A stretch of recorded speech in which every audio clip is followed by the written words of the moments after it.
লন্ডনে থাকার সময় যিনি ছিলেন বরফের মতো ঠান্ডা, নির্বাচনী প্রচারণায় নামতেই তিনি যেন জীবন্ত আগ্নেয়গিরি। বছরের পর বছর যে মানুষটি নিজেকে মেপে মেপে চালিয়েছেন, আজ হঠাৎ তার মুখে কেন এত ঝাঁজ? একদিকে সিলেটে দাঁড়িয়ে তারেক রহমানের মুখে বেহেশতের টিকিট বিক্রির কড়া খোঁচা, অন্যদিকে জামায়াতের পাল্টা হুঙ্কার, প্রমাণ দিন। মাঝখান থেকে নাহিদ ইসলামও কেন ফ্যামিলি কার্ডে নিয়ে ধুয়ে দিলেন? রাজনীতির মাঠে হঠাৎ কেন এত বারুদের গন্ধ? কে কার দিকে তীর ছুটছেন?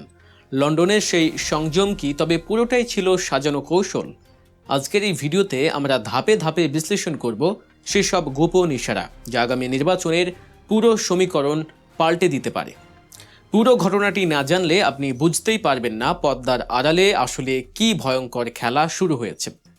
লন্ডন থেকে তারেক রহমান যেভাবে নিজেকে পরিচালনা করেছেন তাতে অনেকেই অবাক হয়েছিলেন। তিনি ছিলেন অবিশ্বাস্য রকমের মিতব্যয়ী, কথা বলতেন মেপে মেপে, শব্দ চয়নে ছিল চরম সতর্কতা। কোথাও কোনো বাড়তে উত্তাপ ছিল না কোনো অপ্রয়োজনীয় আক্রমণ। ভেবে দেখুন, যে আওয়ামী লীগ তাকে বছরের পর বছর রাজনৈতিক নির্বাসনে রেখেছিল, সেই আওয়ামী লীগের বিরুদ্ধেও তিনি প্রকাশ্যে জনসভায় দাঁড়িয়ে খুব একটা কটু কথা বলেননি, তীর ছোড়েননি।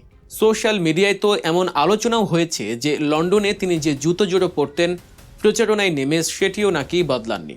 তার এই বাহ্যিক অপরিবর্তিত রূপ বা সাধারণ জুতার ব্যবহার নিয়ে নেটিজেনরা তার সাদাসিধে জীবনের প্রশংসা করেছেন।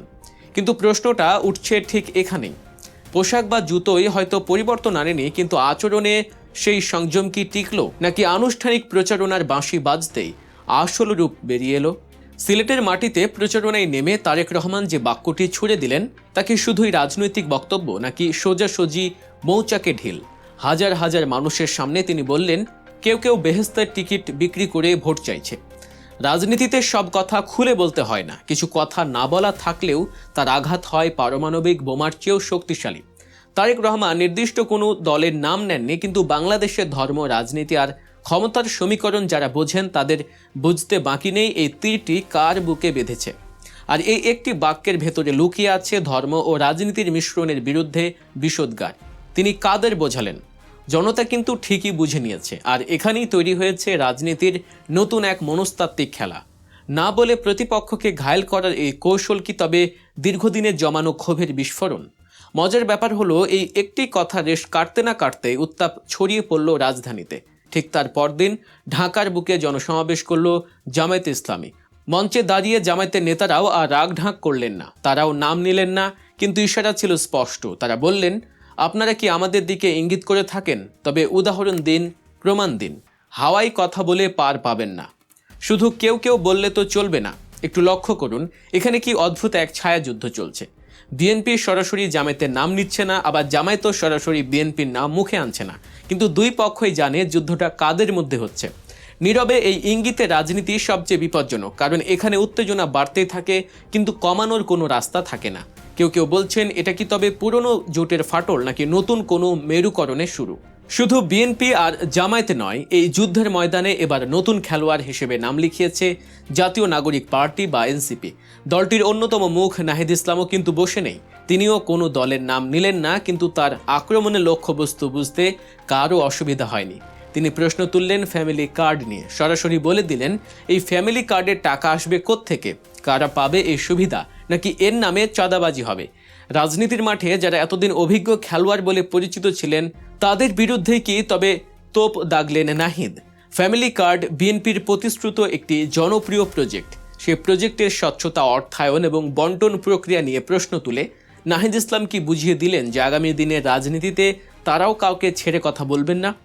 নয়া খেলোয়াড় হিসেবে তারা কি তবে নিজেদের অবস্থান জানান দিচ্ছেন? অন্যদিকে জামায়াতের আমিরও একই সুরে কথা বললেন। তিনি বললেন, 2000 টাকা দিয়ে একটা পরিবার বাঁচানো যায় না, আর সেই টাকা যদি জনগণের ওপর বাড়তি ট্যাক্স চাপিয়ে আদায় করা হয় তবে সেটা জনগণের পকেট কেটে জনগণকে দান করার মতোই প্রতারণা, বা কোনো কৃতিত্বের বিষয় নয়। অর্থাৎ বিএনপির ইশতেহার বা প্রতিশ্রুতির বিরুদ্ধে এক অঘোষিত ঐক্য কিভাবে তৈরি করা হচ্ছে। তবে সব ছাড়িয়ে আলোচনায় এসেছে তারেক রহমানের মৌলভীবাজারের বক্তব্য। সেখানে তিনি অন্তর্বর্তী সরকারের উপদেষ্টাদের উদ্দেশ্যে যে ভাষায় কথা বলেছেন, তাতে কি আর সংযমী ভাষা বলা যায়? তিনি বলেছেন, তাদের প্রোটোকল 3 গুণ করে দিন। শুনে মনে হতে পারে এটা কোনো দাবি, কিন্তু এর পেছনের সুরটি কি বিদ্রুপের নাকি প্রচ্ছন্ন হুমকির? জনতা এই কথা শুনে হর্ষধ্বনি দিয়েছে, কিন্তু প্রশ্ন হলো তিনি কাদের প্রোটোকল বাড়ানোর কথা বলছেন? নাম না বলে এমন বক্তব্য দেয়া কি দায়িত্বশীল রাজনীতির পরিচয়, নাকি জনতার পুঞ্জীভূত ক্ষোভকে উস্কে দিয়ে নিজের পাল্লা ভারী করার কৌশল? রাজনীতিতে শব্দ শুধুই শব্দ নয়, এক একটি শব্দ এক একটি বারুদের মতো। ভিড়ের মধ্যে ছুড়ে দেয়া একটি ভুল শব্দ মুহূর্তেই ঘটাতে পারে ভয়াবহ বিস্ফোরণ, আবার সঠিক শব্দ তপ্ত দুপুরে এক পশলা বৃষ্টির মতো শান্ত করতে পারে পরিস্থিতি। কিন্তু বর্তমান পরিস্থিতিতে মনে হচ্ছে কেউ আর শান্তির জল ছিটাতে রাজি না, সবাই হাতে মশাল নিয়ে দাঁড়িয়ে আছেন। জামায়াতের মঞ্চ থেকে আসা বক্তব্যগুলোও ছিল আগুনের গোলার মতো। কুফুরি ফতোয়া, জান্নাতের টিকিট, ভারতের আশীর্বাদ, সব শব্দ যেন এক সুতোয় গেঁথে প্রতিপক্ষকে ঘায়েল করার চেষ্টা। এখানে ধর্ম, জাতীয়তাবাদ আর পরাশক্তির বিরোধিতাকে মিশিয়ে এমন এক আবেগ তৈরি করা হচ্ছে যা সাধারণ মানুষকে সহজেই উত্তেজিত করতে পারে। এখানে আর শুধু বিএনপি বনাম জামায়াত নেই, তৈরি হচ্ছে একাধিক রাজনৈতিক ফ্রন্ট, যেখানে সবাই নিজেকে নৈতিকভাবে উঁচুতে রাখতে চাইছে। এখন প্রশ্ন হলো, এই যে কাদা ছোড়াছড়ি, এটা কি শুধুই ভোটের লড়াই, নাকি এর পেছনে আছে নৈতিকতার যুদ্ধ? বিএনপি বোঝাতে চাইছে তারা আধুনিক এবং ধর্মান্ধ নয়, জামায়াত বোঝাতে চাইছে তারাই একমাত্র সৎ শক্তি, আর নাগরিক পার্টি বোঝাতে চাইছে বাকি সবাই দুর্নীতিগ্রস্ত বা তাদের পরিকল্পনা অবাস্তব। এই ত্রিমুখী সংঘর্ষে আসলে ক্ষতিটা কার হচ্ছে? নির্বাচন কমিশন বলছে ইতিবাচক সমালোচনা গণতন্ত্রের সৌন্দর্য, সুশীল সমাজ বলছে তর্ক হোক কিন্তু সহিংসতা নয়। কিন্তু মাঠের চিত্র কি তাই বলছে? প্রথম দিনে যে ভাষার প্রয়োগ আমরা দেখলাম তাকে ইতিবাচক কি বলা চলে? লন্ডন থেকে যে সংযমের প্রতিচ্ছবি আমরা দেখেছিলাম তা কি তবে খসে পড়ল, নাকি শুরু থেকেই এটি ছিল একটি হিসাবি কৌশল? প্রথমে শান্ত থেকে মানুষের সহানুভূতি নেয়া আর সময় মতো ফানা তোলা। রাজনীতির মাঠের এই উত্তাপ যদি শুধু মাইকের সামনে সীমাবদ্ধ থাকতো তাহলে তো স্বস্তি ছিল, কিন্তু আমাদের অতীত অভিজ্ঞতা বলে নেতার মুখের গরম কথা খুব দ্রুতই কর্মীদের হাতের গরম লাঠিতে পরিণত হয়। মৌলভীবাজারে হাততালি দেয়া জনতা কিংবা ঢাকার সমাবেশে হুঙ্কার দেয়া কর্মীরা এই বার্তাগুলো কিভাবে নিচ্ছেন সেটাই আসল ভয়ের কারণ। নির্বাচনের মানেই শুধু ব্যালট পেপার আর বাক্স নয়, নির্বাচনের মানে হলো ভাষা, আচরণ আর দায়বদ্ধতার পরীক্ষা। প্রচারণার শুরুতে যদি এমন বাকযুদ্ধ শুরু হয় তবে শেষ পর্যন্ত পরিস্থিতি কোথায় গিয়ে ঠেকবে? সংযমের বাঁধ একবার ভাঙলে তা জোড়া লাগানো কঠিন। দলগুলো হয়তো তাদের ভোট ব্যাংক ঠিক রাখছে, কিন্তু দেশের রাজনৈতিক সংস্কৃতি কি আবারও সেই সংঘাতের পথে হাঁটছে না?